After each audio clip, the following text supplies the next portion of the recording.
안녕하세요. 자, 이제 우리가 올해 시험들 얼추 다 끝났고요. 이제 7급 시험이 남았고, 그리고 내년에 올해 하반기에 또 있을 것이다라고 예정은 있지만 아직 공지는 안 돼 있고, 그러면 결국 이제 내년 상반기 또 시험을 위해서 준비를 합니다. 시험은 6월 달에 모두 끝났는데, 서울시까지, 그죠? 모두 끝났는데 막상 이제 다음 시험까지는 또 1년도 안 남았어요. 그러니까 지금부터 준비하신다고 해도 우리가 그동안 또 공부해 왔던 거, 그리고 또 지금 이제 또 출발하는 친구들은 또 새로운 마음으로, 그러지만 한번 시험을 경험해 본 친구들은 다음에는 이제 무조건 합격을 해야 되니까, 이제 경험을 하는 게 아니라 합격을 해야 되니까 또 바짝 분발해서 학습하시기 바랍니다. 선생님이 거기 프린트를 한 장 나눠줬습니다. 이 강의 계획서인데요. 먼저 우리 기본적인 커리큘럼은 그렇게 3단계로 먼저 이렇게 기본 이론을 익히는 시간, 요게 이제 2개월 순환 과정으로 여러분들이 1년에 그러니까 6번 반복되겠죠. 그래서 기본 이론을 익히는 그런 시간이 있고, 그리고 이제 단원별로 조금 심화해야 될 부분들은 또 심화 특강에서 또 겨울 정도에 한두 번씩 진행을 할 겁니다. 그리고 마지막 시험 보기 전에는 이제 4단계 문제풀이 해서 1단계부터 4단계까지 문제풀이 반이 진행되고요. 선생님이 다니는 학원은 모두 비슷한 커리큘럼으로 이렇게 진행을 하고 있습니다.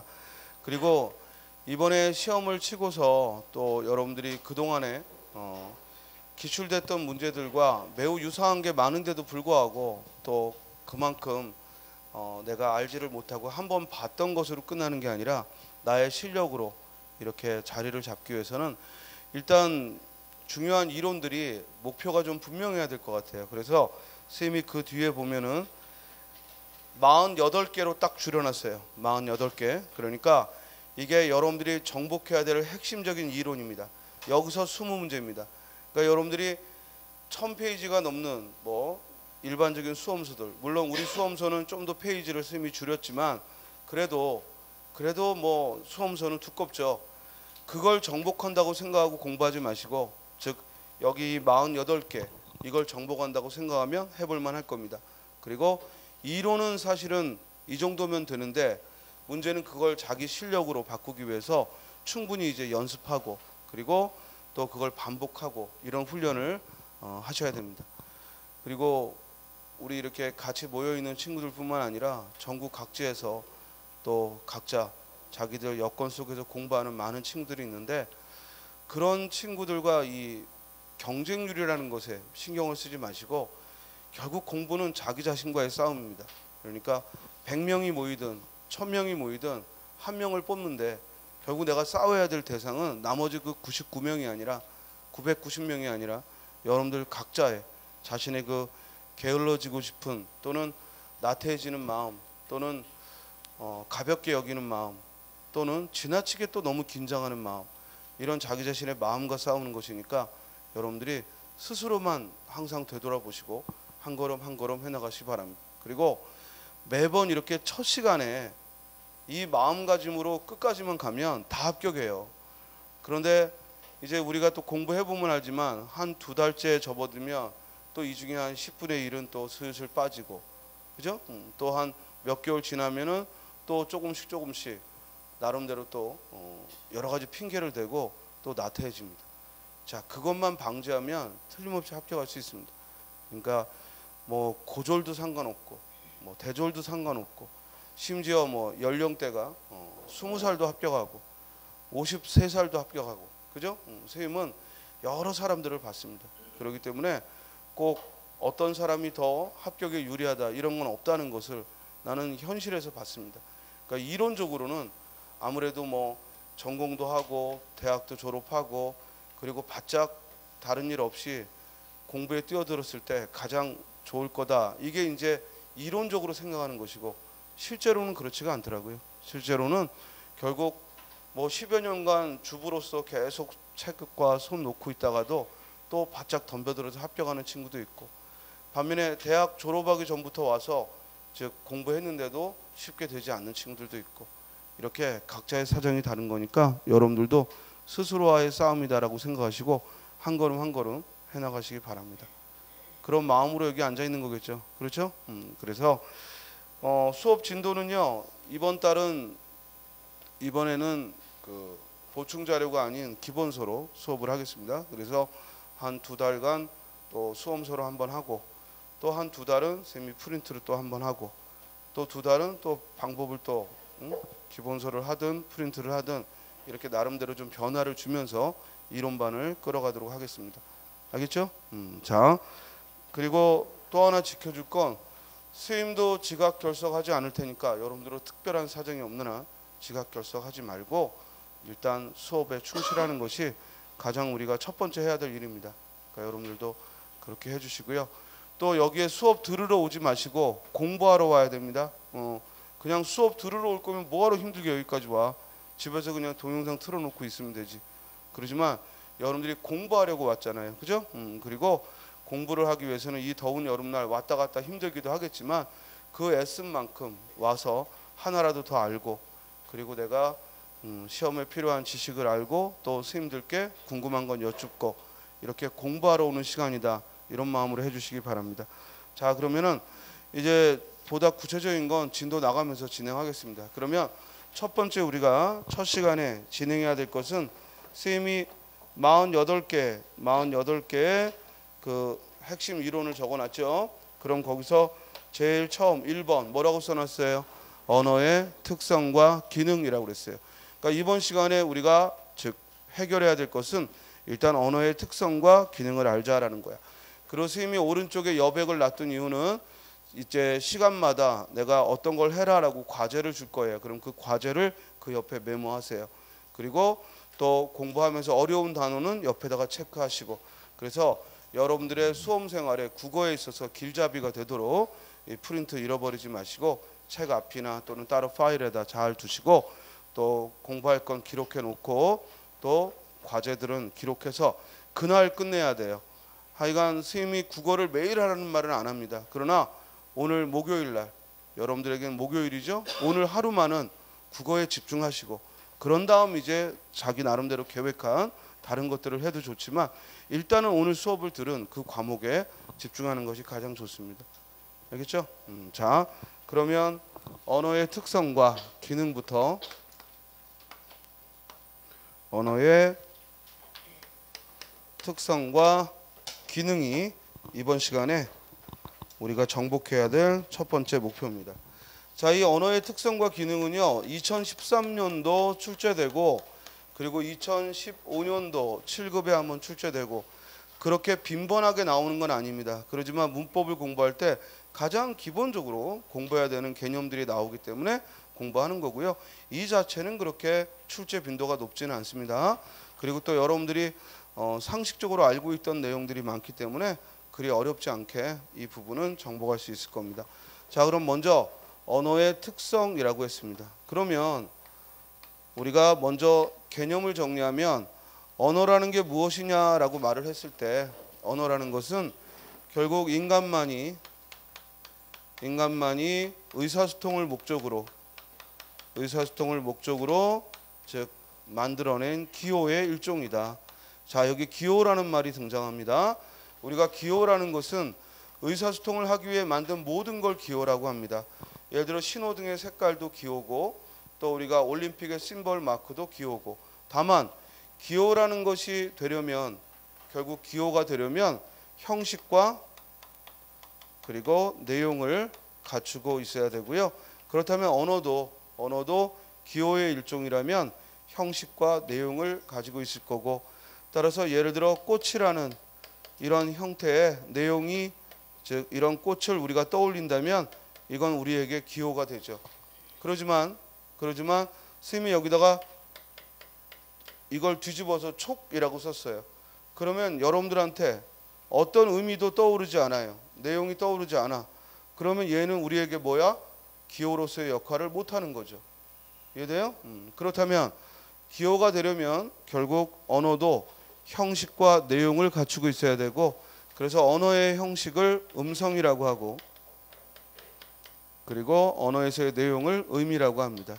그래서 언어는 음성과 의미로 이루어져 있다. 자, 여기서부터 출발하는 거야. 음성과 의미로. 언어는 음성과 의미로 이루어져 있다라는 거야. 그리고 이렇게 무조건 책의 어떤 부분에 밑줄 치려고 하지 말고요.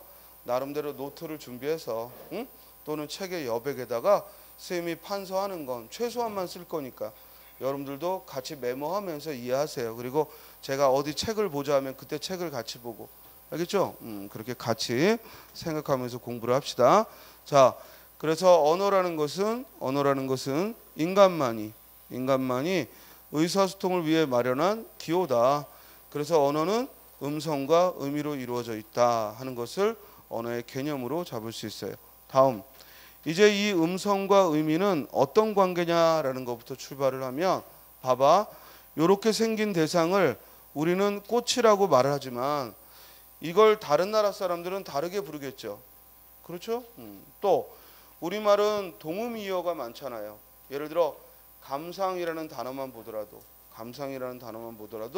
이게 생각을 말하는 건지, 아니면 뭘 즐긴다는 의미인지, 아니면 마음이 쓸쓸하다는 얘기인지, 이걸 구별하려면 우리가 의미에 있어서 다르다는 걸 알아야 되거든. 그러니까 같은 음성을 가졌는데도 의미가 다른 것들이 있단 말이야. 예를 들어 배 그러면 이 배가 사람의 신체를 나타내는, 즉 벤지, 아니면 과일을 말하는 벤지, 아니면 사람이 타고 다니는 벤지, 알 수가 없잖아. 뭘 말하는지 이 자체로는 알 수가 없잖아요. 이건 뭘 말하냐면 이 배라는 음성이 꼭 한 가지 의미로만 쓰인다는 그런 보장은 없다는 얘기고, 그렇다면 우리가 이렇게 생긴 걸 꽃이라고 불렀을 때 이건 다만 꽃이라고 약속을 한 것뿐이지 이걸 꼭 꽃이라고 불러야 될 필연적인 이유는 없다. 그래서 언어의 가장 기본적인 첫 번째 특성은 이 음성과 의미는 필연적이다, 필연적이지 않다. 이걸 우리가 좀 세련된 말로 뭐라고 부른다? 자의성이라고 부릅니다. 그래서 언어의 첫 번째 특성, 자의성이라는 것부터 출발합니다.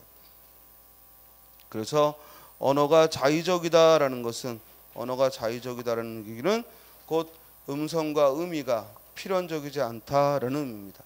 자, 그런데 이렇게 언어가 자의적이다 보니까 우리가 이 외국 놈들하고 대화를 하려면 안 되죠. 그죠? 우리는 꽃이라고 부르는 걸 다른 사람들은 다른 이름으로 부르니까 외국 사람과 대화가 안 되는 거야. 결국 언어를 이용하는 이유는 의사소통 때문인데 대화가 안 되면 안 되잖아요. 그래서 최소한 한국어를 쓰는 사람들은 이렇게 생긴 걸 꽃이라고 부르자라고 약속을 한 거야. 여기서 제가 뭐라고 했냐면 한국어를 쓰는 사람들이 약속을 했다고 그랬어. 그러면 이렇게 같은 언어를 쓰는 사람들을 뭐라고 하냐면 언중이다라고 해요. 언중. 그래서 언중들이, 결국 언어는 언중들의 약속의 결과다 이 말이야. 즉 같은 언어를 쓰는 사람들끼리 약속한 거야. 예를 들어 영어권에 있는 사람들은 이걸 뭐 플라워라고 하자 그러면 플라워라고 약속한 거야. 그렇게 불러야 될 필연적인 이유는 없고 약속을 해서 이루어진 거다 이거죠. 따라서 이렇게 언어는 언중들이 약속한 거다. 이걸 언어의 특성상 뭐라고 한다? 사회성이라고 합니다. 처음 듣는 친구들이야 대답이 안 나와도 그래도 좀 공부한 친구들은 대답을 해야지. 아는 건 대답을 해야죠. 이걸 우리가 사회성이다라고 해요. 자, 그러면 질문. 언어가 언중들의 약속으로 이루어진 사회성이라는 것은 결국 언어의 어떤 특성을 전제로 한 거다. 왜 사회성이 필요했다? 자의적이기 때문에. 그래서 언어가 자의적이기 때문에, 만약에 자의적이지 않고 이렇게 생긴 걸 꼭 꽃이라고 불러야 될 필연적인 이유가 있다면 약속 같은 건 필요 없겠죠. 그렇지만 저 내용에 대해서 꽃이라고 불러야 될 필연적인 이유가 없으니까 일부러 언어가 자의적이다 보니까 약속을 했다. 그래서 이를 사회성이라고 합니다. 이 사회성을 다른 말로 한번 약속하면 쉽게 바꾸면 안 되잖아요. 오늘은 꽃이라고 불렀는데 내일은 또 말이라고 부르고 내일 모레는 벌이라고 부르고 이렇게 바꿀 수는 없잖아. 한번 약속했으면 쉽게 바꿔서는 안 돼요. 그래서 사회성을 다른 말로 쉽게 바꿀 수 없다라고 해서 뭐라고 부른다? 불역성이다라고 불러요. 불역성. 그래서 불역성이다라는 말은 불력성이다라는 말은 쉽게 바꿀 수 없다라는 의미입니다. 그래서 사회성은 다른 말로 불력성이다라고 표현합니다. 그 다음 문제는 이렇게 약속된 언어지만 세월이 흐르면 깨져요. 그 약속이 깨집니다. 또는 새로 만들어야 될 말들도 등장하고 또는 원래 있던 말들이 형태가 바뀌기도 해요. 우리가 나중에 고전 문법을 배우면 훈민정음을 배우면 지금 쓰고 있는 말과 표기가 다르기 때문에 처음엔 당황스럽죠. 즉 나란 말씀이 뒹귀게 달아 문자로 서로 삼았디 아니할세 하고 우리가 평소에 쓰지 않는 그런 단어들도 등장을 해요. 거기 보면 삼았디 아니할세라는 말이 나와요. 그러면 삼았디 아니할세 이걸 우리가 공부하면 통하다. 지금은 통하다라고 쓰는 말인데 그 당시에는 그걸 삼았디라고 썼다는 얘기야. 이 말은 뭐냐면 통하다라는 이렇게 통한다라는 이 뜻으로 우리는 지금 통하다라고 표현하지만 그 당시에는 사마띠라고 표현을 했다는 거예요. 그렇다면 사마띠라고 표현하는 말은 지금은 뭐야? 없어져 버렸죠. 사라져 버렸죠. 즉 한 번 약속했던 것이 세월이 지나면 이렇게 사라져 버리기도 한다는 거예요. 이렇게 사라져 버리는 언어의 특성은 곧 역사성이다라고 말을 합니다. 그래서 역사성은 한마디로 말하면 언어가 변천이 일어난다는 거예요. 변천. 언어가 변천이 일어난다는 것은 곧 언어의 역사성을 말하는 거다. 자, 그래서 이렇게 역사성은 조금 전에 사회성과는 달리 이게 변한다는 얘기니까 조금 전에 변할 수 없는 건 불력성이라고 표현했다면 이제 변하는 건 뭐라고 표현하겠어? 가역성이다라고 표현하는 거지. 가역성이다라고 표현을 합니다.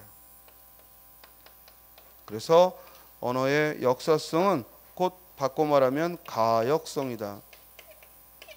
즉 언어는 세월이 흐르면 변천하더라. 여러분들 변천이라는 말하고 변동이라는 말하고 헷갈리면 안 돼. 변천은 시간이 흘러가면서 변하는 게 변천. 그러나 같은 시간대에 변화는 뭐라고 불러? 변동. 알겠죠? 같은 동시간대에 변화는 변동이라고 하고 세월이 흘러서 변하는 건 뭐라고 해요? 변천이라고 하는 거예요. 따라서 언어가 변천한다는 얘기는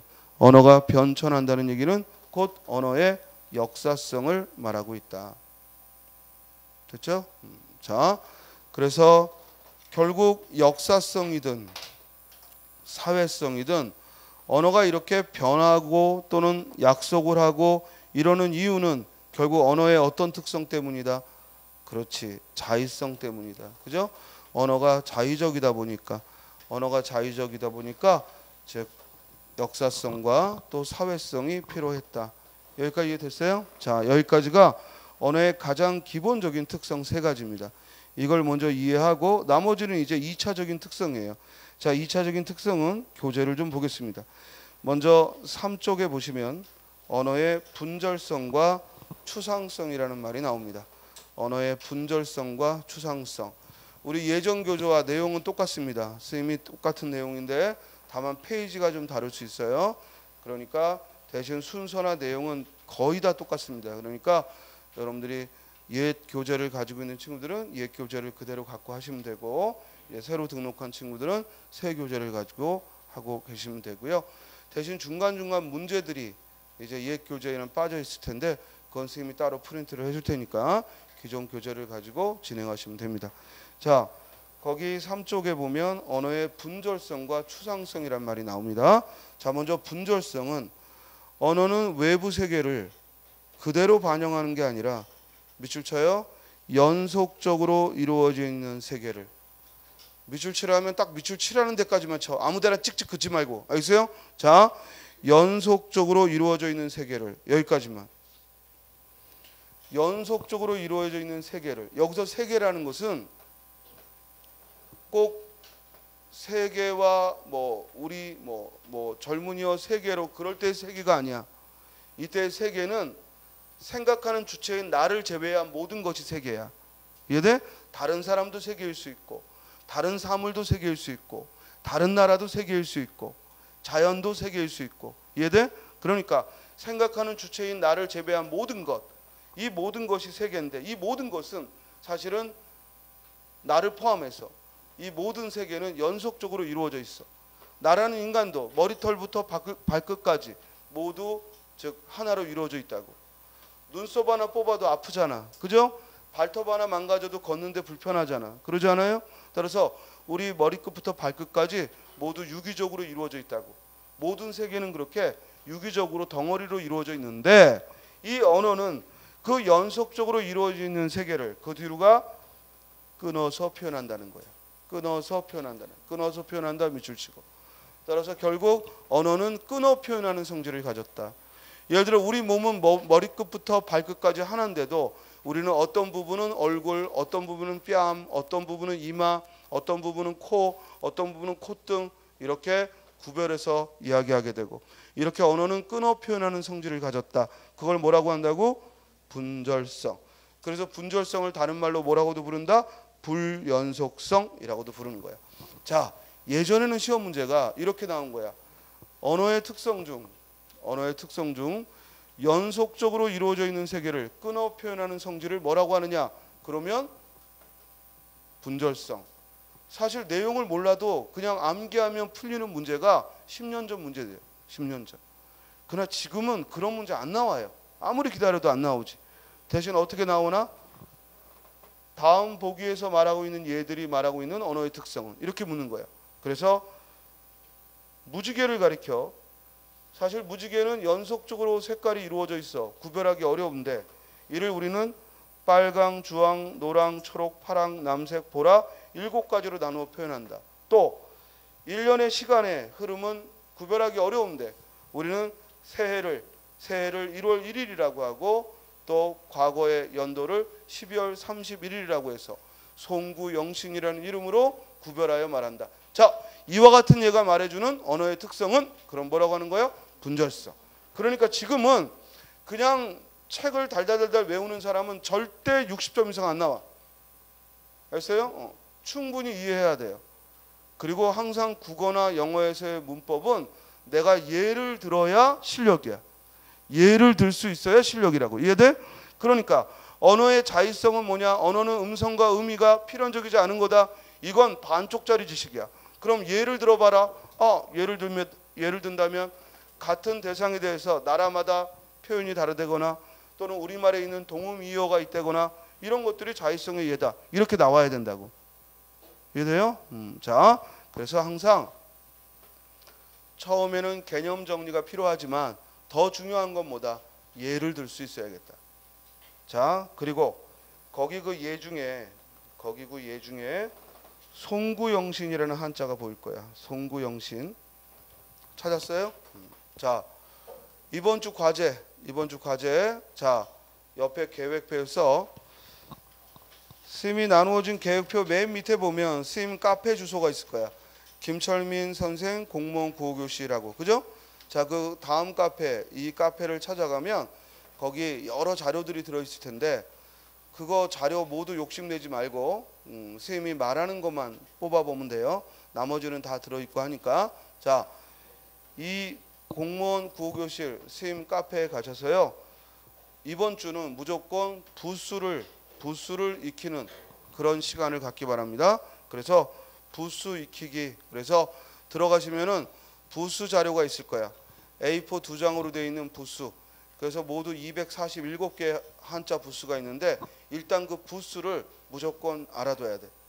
그래야 앞으로 공부하면서 선생님이 한자에 대해서 말을 할 때 여러분들이 알아들을 수 있는 실력이 생겨. 우리말을 배우는데 가나다라 모르면 안 되잖아. 영어 배우는데 ABCD 모르면 안 되잖아. 그런데 한자 배우는 데는 여러분들이 뭐야? 그걸 안 해. 그리고 통째로 하니까 항상 뭐야? 모르는 게 나오면 못 풀지. 이해돼?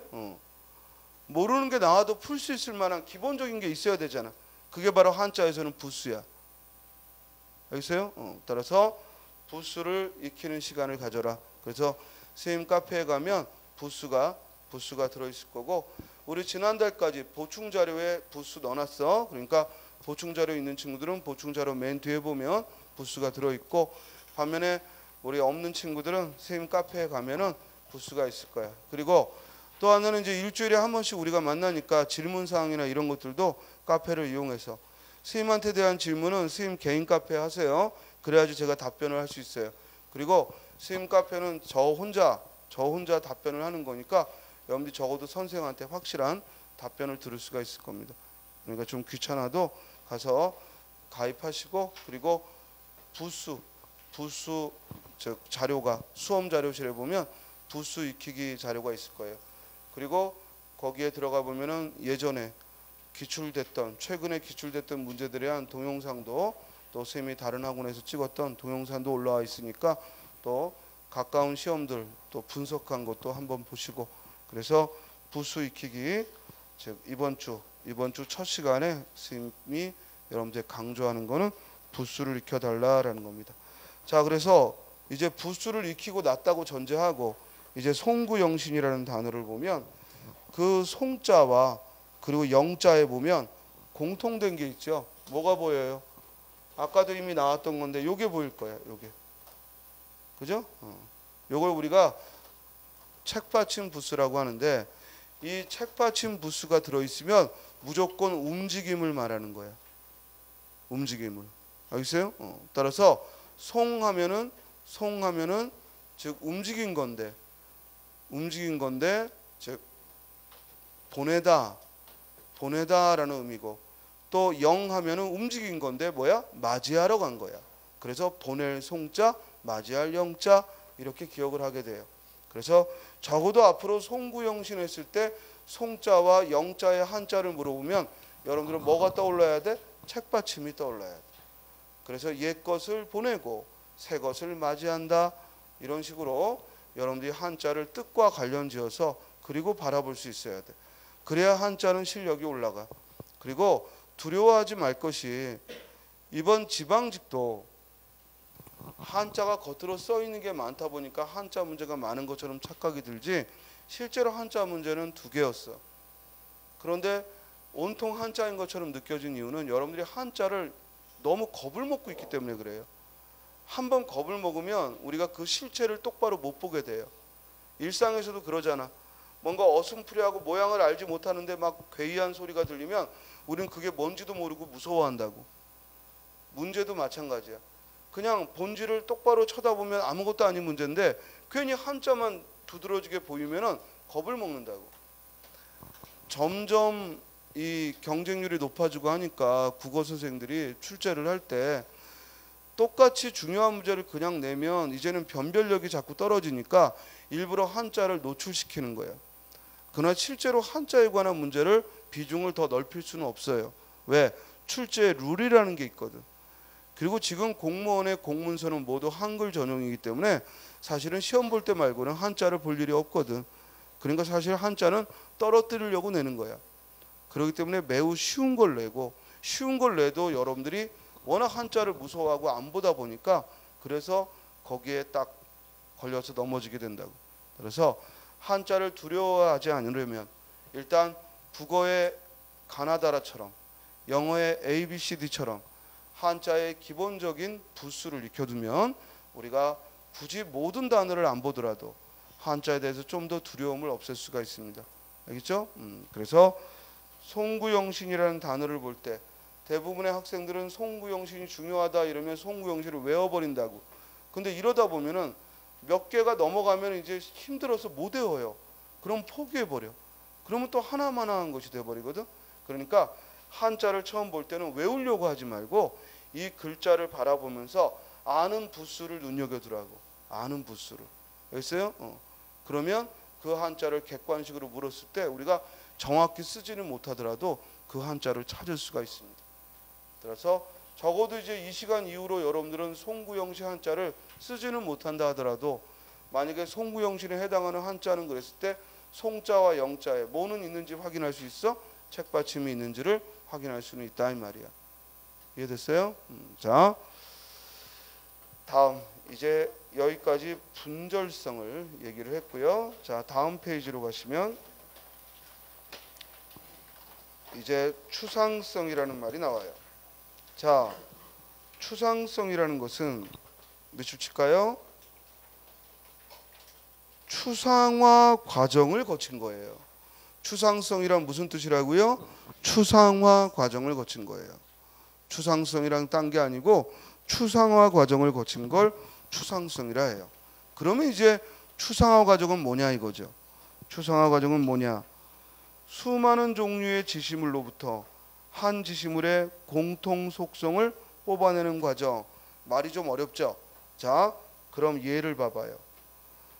빨강, 주황 이렇게 각가지의 색깔이 있어. 근데 우리는 이 각각의 것들의 공통점, 이것들이 색깔을 나타낸다. 그래서 색깔이라는 말을 만들어 쓰는 거야. 그러니까 색깔이라는 낱말은 하나의 의미만 말하는 게 아니라 여러 의미들의 공통점으로 색깔이라는 말을 만들어 쓴다고. 그러니까 바꿔 말하면 우리가 쓰는 대부분의 언어는 바로 추상화 과정을 거치는 거다. 왜? 사람 그러면 한 명만 가리켜? 아니잖아. 책상 그러면 한 가지만 가리켜? 아니잖아. 나무 그러면 한 가지만 가리켜? 아니잖아. 이해돼? 하늘 그러면 한 가지만 가리켜? 아니야. 어떨 때는 푸른 하늘이고 어떨 때는 먹구름이 낀 하늘이고, 그래도 공통적으로 우리는 하늘이라는 말을 만들어 쓰는 거야. 따라서 이와 같이 여러 개별적인 사물들의 공통적인 걸 모아서 추상화 과정을 거친 게 우리 언어라는 거야. 이해했어요? 따라서 언어라는 것은 우리가 평소에 추상적이야 그럴 때의 추상성이 아니라 아무리 그 뜻이 분명한 구체적인 낱말이라 하더라도, 코끼리 하고 구체적인 말이라 하더라도 그것은 실제 사물들이 여러 코끼리가 있다는 거야. 그런데 거기서 공통적인 걸 뽑아서 코끼리라는 말을 만들어 쓰는 거라. 그러므로 우리가 쓰고 있는 언어는 모두 추상화 과정을 거친 거다. 단 예외가 있겠지. 뭐냐면 어떤 하나의 낱말에 딱 한 가지 사물만 있는 거. 그게 뭘까요? 어떤 한 가지 명칭에 딱 한 가지 사물만 있는 거야. 추상화 과정이 없이 딱 하나의 명칭에 하나의 사물만 있는 거야. 우리가 그걸 뭐라 그러지? 주안역 그러면 딱 하나밖에 없는 거야. 남대문 그러면 딱 하나밖에 없는 거야. 이해돼? 청량리역 하면 청량리역 하나밖에 없는 거야. 이해돼요? 우린 그걸 뭐라고 한다? 고유명사라고 해. 그래서 메모할까? 고유명사는 추상성과 관계없죠. 단 고유명사는 추상성과 관계가 없다. 왜냐? 고유명사는 1대1의 관계야. 그 낱말과 의미가 1대1의 관계인 고유명사는 추상성과는 관계가 없습니다. 그러나 그 밖에 모든 일반 명사들 또 동사들 모든 단어들은 결국 추상화의 과정을 거친 거다. 이를 우리가 추상성이라고 합니다. 됐죠? 다음 이제 6번의 언어의 개방성을 보는데요. 자, 여기 들어가기 전에 거기 5번의 언어의 역사성, 아까 이미 설명했던 건데, 자, 예문에 이렇게 나오는 거야. 지금 천이라는 한자를 예전에는 즈문이라고 했다. 또 우산을 예전에는 슈룹이라고 했다. 저녁을 예전에는 나조라고 했다. 농사 짓다를 예전에는 여름 짓다라고 했다. 이런 예가 말하고 있는 언어의 특성은 이렇게 묻는 거야. 그러면 언어가 변천했다는 걸 말해주는 거니까 언어의 특성상 뭐라고 대답한다? 역사성이라고 대답하는 거지. 자, 또 한 번 얘기하지만 공부를 할 때는요, 나이, 성별, 또 학력, 지역 다 버리고 학생으로서만 열심히 하세요. 알겠어요? 내가 지금 나이가 몇 개인데 대답하고 있어. 이따위 생각으로는 공부 못합니다. 수업 시간에 무조건 공부하러 오는 겁니다. 그러니까 아는 건 대답도 하고 또 모르는 건 질문도 하고. 알겠어요? 그래야 선생님이 수업을 조절하면서 나갑니다. 여러분들이 대답을 씩씩하게 하면 이거 다 이해됐구나. 그럼 빨리빨리 다음으로 넘어가고, 반면에 이게 절반 이상이 대답을 못하고 웅으로 하면은 다시 한번 또 설명하고, 또 아무도 대답 못하고 있으면 이거 내가 설명이 지금 뭔가 부족하구나. 그래서 다시 한번 또 천천히 얘기를 하고. 왜냐하면 우리는 수험서를 다 읽는 게 목표가 아니고 이 주어진 2개월 동안 주어진 이 48개 단원을 정복해야 하니까 시간은 넉넉해요. 그러니까 여러분들이 한 명이라도 더 알아들으면서 함께 가는 것이 좋겠죠. 그죠? 물론 최후의 한 명은 늘 남아있지. 무서운 애들. 알겠어요? 도저히 어떻게 해도 이해가 안 되는. 그건 어쩔 수 없지만 또 굉장히 학습이 잘 돼 있어서 이미 많은 걸 알고 있는 또 이런 특별한 친구들, 이런 친구들도 선생님이 포인트로 두는 게 아니라 그냥 지금 아직 개념이 충분치 않은 평범한 우리 친구들을 포인트로 두고 수업을 하는 겁니다. 그렇지만 앞으로 이제 점점 단계가 높아지면 이제는 알아듣는 친구들 위주로 끌고 갈 수밖에 없습니다. 그러나 지금은 조금 부족해도 얼마든지 선생님이 대답해 주면서 할 테니까 여러분들도 궁금한 건 자꾸 해결하면서 넘어가자 이 말이에요. 이해했어요? 자, 그 다음 이제 언어의 개방성으로 가봐. 자, 언어의 개방성이다 라고 써놨어. 언어의 개방성은 자, 밑줄 쳐. 무한에 가까운 문장을 만들 수 있다는 거. 즉 우리는 언어를 이용해서 무한에 가까운 문장을 만든다는 얘기야. 또 밑줄 쳐. 무한한 정보를 전달할 수 있다는 거야. 그래서 우리는 상상의 사물들도 만들어 쓰고 또 매우 추상적인 말들도 만들어 쓰고, 이해돼요? 이렇게 우리는 언어를 이용해서 생각의 제약이 없이 무한히 표현할 수 있어. 이를 뭐라고 한다? 개방성. 그래서 다른 말로 무한성이라고도 하고 메모에 창조성이라고도 해. 그래서 언어의 개방성은 곧 창조성, 무한성이라고도 표현을 합니다. 여기까지 이해했어요? 자, 이제 여러분들은 우리가 처음 배워야 되는 언어의 특성과 기능 중 언어의 특성을 마무리했습니다. 자, 정리해 볼게요. 먼저 언어는 음성과 의미로 이루어진 기호다. 따라서 음성과 의미는 필연적이지 않다. 이걸 뭐라고 한다고? 자의성. 자의적이기 때문에 우리는 약속을 했다. 그걸 뭐라고 한다고? 사회성. 약속을 했는데 즉 시간이 지나면 언어는 변천하더라. 뭐라고? 역사성. 따라서 사회성과 역사성의 전제가 되는 게 뭐라고요? 자의성이다. 다음 언어는 기타 특징을 갖는데 분절성, 개방성, 추상성 이와 같은 특징을 갖는다. 그럴 때 분절성이란 무슨 뜻이다? 언어는 연속적인 세계를 뭐한다? 끊어 표현한다. 그래서 무지개 색깔을 끊어 표현하고 날짜를 끊어 표현하고 시간을 아침, 점심, 저녁 끊어 표현하고 이를 분절성이라 한다. 다음 개방성이란 뭘 말한다? 우리는 언어로 뭐야? 무한한 표현을 할 수 있다. 무한한 표현을 할 수 있다. 개방성이다 라고 했어요. 다음 추상성이란 뭐다? 우리가 사용하는 언어는 고유명사를 제외하고는 모두 뭘 거쳤다? 추상화의 과정을 거쳤다.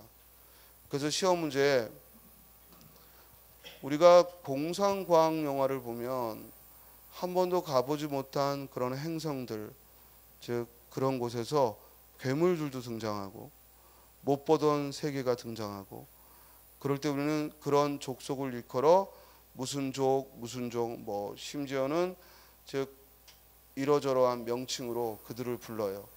이렇게 우리는 한 번도 본 적이 없지만 상상력을 발휘해서 이렇게 새로운 세계를 만들고 실제 있는 것처럼 언어를 이용하여 표현을 합니다.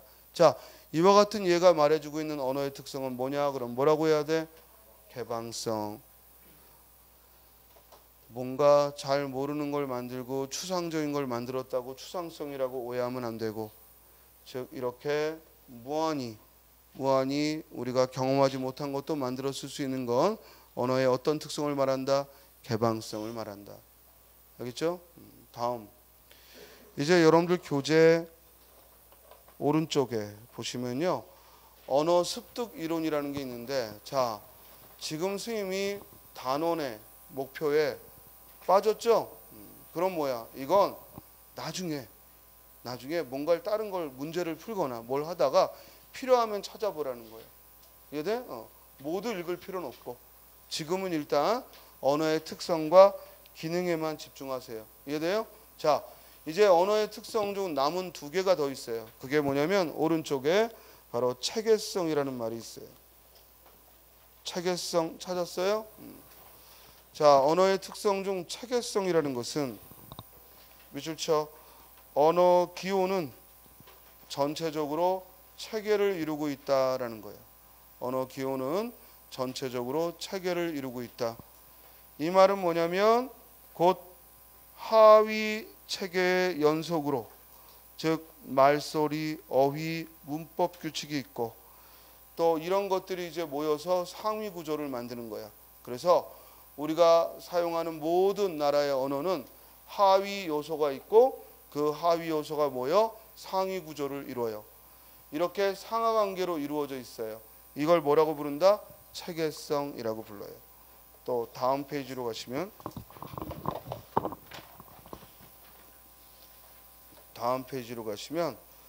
즉 구조성이라는 말이 나와요.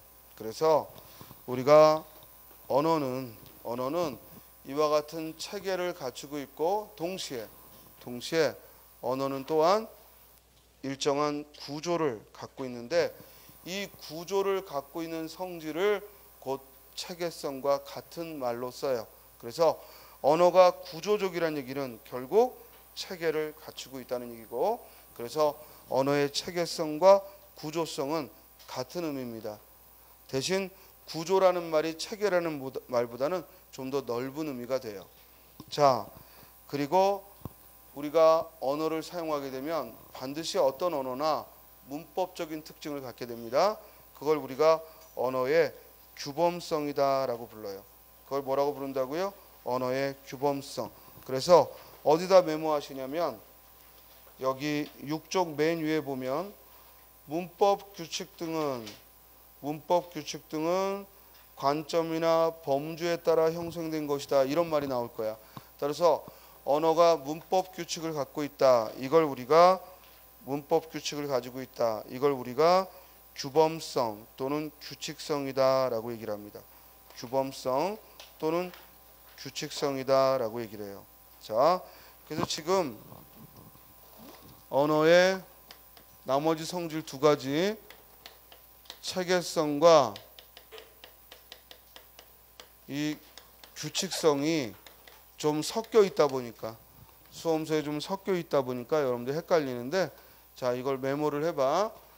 언어의 체계성이란 얘기는 언어는 체계적 구조물이다.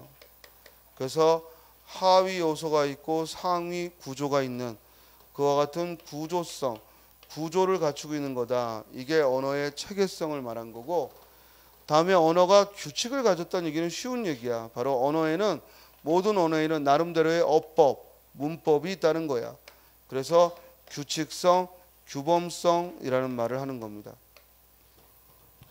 자, 그런데 여기서 이제 한 가지 심화를 시켜야 될 건, 이 언어의 특성, 체계성과 규칙성, 여기서 우리가 알아야 될 개념 중에 하나가 선택이라는 거예요. 선택. 자, 이게 무슨 말이냐면 언어가 체계적이니까 반드시 하위 요소에서 선택을 해서 그 다음 규칙에 맞게 배열을 해야지. 예를 들어 봐봐. 철수가 영화를 보았다. 이런 짧은 문장도 알고 보면 이 주어가 될 수 있는 자리에 우리는 철수라는 인물을 선택한 거고, 여기 주격조사를 써야 될 자리에 앞이 모음이나 가라는 주격조사를 선택한 거고, 또 여기 목적어에 올 자리에 영화라는 단어를 선택한 거야. 이해돼? 그게 우리 머릿속에서 뭐야? 은연중에 이루어지는 거지. 이게 얼마나 선택의 과정인지는 영작을 해보면 알아요. 이 짧은 걸 영작할 때도 우리는 영화 그럼 뭐야? 영어에 해당되는 단어를 떠올려야 될 거 아니야. 이해돼? 또 보다라는 말을 우리는 서술어에 여기 보았다라는 말을 선택한 거야. 이게 우리나라 말일 때에는 그냥 막 나오는 것 같으니까 여러분들이 선택을 안 거친 것 같지만, 이걸 조금만 다른 나라 말로 바꿔보면 이 모든 게 선택이라는 걸 알 거야. 이해돼요? 그래서 이렇게 언어는 선택을 거쳐서 그 다음엔 뭐야? 규칙에 맞춰야 된다는 얘기야. 그냥 아무렇게나 나열하면 안 되잖아. 예를 들어 이 철수에 해당되는 영어 단어, 영화에 해당되는 영어 단어, 보았다에 해당되는 영어 단어, 보았다라고 하더라도 이 자리에 룩을 쓸지, see를 쓸지, 뭐 또 기타 보았다는 의미의 다른 말을 쓸지 이걸 선택할 거 아니야? 자, 선택했다 하더라도 그걸 그대로 나열하면 우리말과 영어 문법은 다르기 때문에 뭐야? 틀린 문장이 돼. 그러니까 또 이렇게 선택한 다음에 뭐 해야 돼? 어법에 맞게. 영어는 주어, 서술어, 목적어의 구조니까 우리말과는 달리 동사를 앞에 두고 목적어를 뒤에 빼야 돼. 자, 이처럼 언어가 체계적인 성질을 가졌기 때문에 우리는 선택을 하고 또한 그 규칙에 맞게 통합을 시켜야 한다 이런 얘기예요. 이해돼요? 자, 그런데 중요한 건 이 선택의 과정에 두 가지가 있다는 거예요. 자, 여러분들 교재 5쪽을 6쪽을 보면 선택 가능항의 집합이라는 낱말이 보일 거야. 봤어요? 선택 가능항의 집합이라는 단원명이 보이죠? 자, 그 선택 가능항의 집합에 두 가지가 있죠. 뭐가 있어? 폐쇄적 선택과 그리고 개방적 선택. 찾았나? 예전 교재는 몇 쪽이니? 역시 똑같이 예전 교재 5쪽이야? 자, 5쪽. 지금 교재는 6쪽. 폐쇄적 선택과 개방적 선택이라는 말이 있어. 찾았어요? 자, 봐봐. 철수가 영화를 보았다 해서 이 영화에 올 수 있는 단어는 어때? 무한하지. 그죠? 뭐 드라마를 보았다, 연극을 보았다, 무한해. 즉 이와 같이 여기에는 어떤 어휘든지 볼 수 있는 대상이라면 어떤 어휘든지 와도 돼. 이런 어휘 선택은 무한하다고. 다른 말에 영향을 안 받아. 이해돼? 이걸 무슨 선택이라 한다? 개방적 선택. 이해했어요? 이걸 개방적 선택이라고 하는 거예요. 어휘 선택은 다른 말에 영향을 안 받아. 그 자리에 올 수 있으면 형태 갖추어서 오면 돼. 이게 어휘의 선택이고 이는 개방적 선택이야. 자, 반면에 여기 봐. 여기 올 수 있는 이 주격조사 가에 올 수 있는 건 이 앞에 철수하고 모음으로 끝났으니까 가가 왔고 만약에 받침이 있는 말이면 뭐가 왔겠어? 이가 왔겠지. 또 여기 목적격 조사로 쓰인 르는 앞에 모음으로 끝났으니까 르이 왔지만 여기도 역시 앞에 연극하고 받침이 있는 말이면 뭐가 왔겠어? 을이 왔겠지. 이런 선택은 다른 말에 영향을 받는단 말이야. 이해돼? 그래서 이렇게 영향을 받는 걸 문법 선택이라고 해. 문법 선택. 그리고 이런 문법 선택은 다른 말에 영향을 받기 때문에 뭐라고 부른다? 폐쇄적 선택. 자, 그래서 개방적 선택과 폐쇄적 선택은 뭘 말한다? 문법 선택을 말하고 문법적 체계 안에서 선택할 때를 말하고 반면에 개방적 선택은 뭘 말한다? 어휘 안에서의 선택을 말한다. 어휘 체계에서의 선택을 말한다. 됐죠? 그리고 이렇게 선택된 것들은 우리말의 문법에 맞게 써야 하는 그런 통합의 관계로서 규칙성, 규범성을 갖는다라는 얘기야. 여기까지 이해했어요? 자, 그 다음 이제 여기까지 여러분들은 언어의 특성을 가장 기본적인 것, 그 다음 좀 더 심한 것, 그리고 좀 더 심한 것 이렇게 3단계로 배웠습니다. 정리하고 쉽시다. 자, 봐요. 언어는 일단 기본적인 특성이 다음과 같은 세 가지야. 뭐야? 자의성이고 그리고 사회성이고 역사성이 있다는 거예요. 다음 언어의 두 번째 즉 단계의 특성으로 분절성이 있고 개방성이 있고 추상성이 있다는 얘기를 한 거예요. 그 다음 이제 이 언어를 가지고 문장을 만들었을 때 거기에는 두 가지 뭐야? 체계성과 규칙성을 갖는다. 따라서 언어가 하위 요소에서 즉 상위 구조로 선택을 해야 되고 그 선택을 해야 한다는 것은 언어는 일정한 체계가 있기 때문에 하위 요소에서 선택해서 상위 구조를 만드는 거야. 그러므로 그 선택에는 어휘를 선택하는 무슨 선택? 개방적 선택과 문법적인 걸 선택하는 무슨 선택? 폐쇄적 선택이 있다. 그리고 그 선택된 것들은 통합하여서 그 언어의 문법에 맞게 써야 되고 그 문법에 맞게 쓴다는 걸 뭐라고 부른다? 규칙성 또는 규범성이라는 말로 부른다. 됐죠? 여기까지가 언어의 특성을 공부했어요. 이제 잠깐 쉬었다가요. 담화로서의 언어, 곧 언어의 기능에 대해서 공부하도록 하겠습니다.